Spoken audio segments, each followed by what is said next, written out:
Hello everyone, welcome to Backyard Musings, broadcasting live from Bay City, Michigan. Here for a family emergency, and what I wanted to talk to you is a little bit about preparedness for death in the family, and just some ideas that my sister told me a decade ago, and which I took to heart, and I did. My oldest sister, she's 16 years older, still taking, great. So this should appeal to the preppers out there that have joined the channel, to be prepared for your death. So I know people don't think about it, but you should think about it so that your children are not put into chaos if and when you die. So my sister taught me, I followed her advice, to create a death book. I call it a posterity book or a death book. And it's a binder, 3-ring binder, and it's got tables of contents. So the first thing, page 1, is the alert roster. Who to call, all my brothers and sisters, the bishop, that kind of stuff. Just names, telephone numbers. And all of this book is always kept up to date, like every quarter or something major changes. It's kept up to date. So the alert roster, and then obviously there's taking care of the burial, right? The funeral home. So there's got to be a section on that, and the VA has they have a benefit for burial, and I can be buried in any national cemetery. So my wife knows about that, and I've got information of how to contact casualty assistance for the VA. With the checklist and everything that they're going to be looking for. And then the next section in the death book is the will and testament. So if you've got a will, which you should have a will, that should be a major section in your book, along with any trust data. Wills and trusts all go together in that section, and would highly recommend you get a trust so that things aren't held up in probate after you kick. Next thing a major section you should have is life insurance.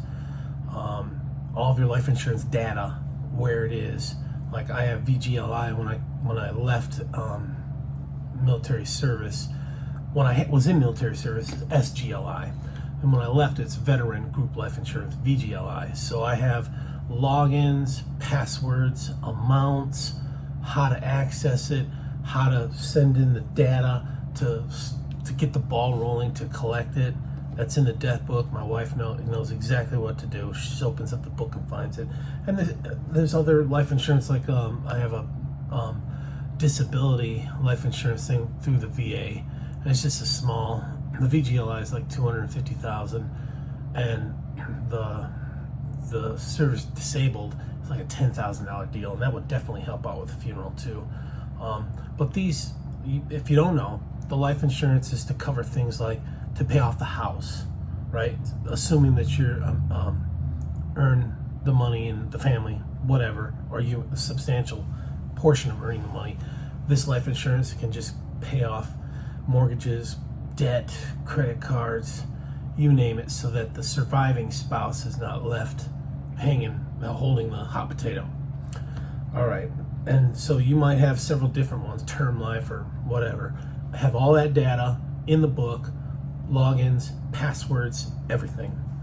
So the next one is any retirement data, like pensions or Social Security. So all the logins, all the passwords, all the websites in this convenient little thing for your retirement. 401k. Actually, that's not retirement. I've just got the Army pension. But if you had any, Social Security type stuff or anything else for your retirement, logins, passwords, websites, all that is in the death book, and it gets updated as it changes.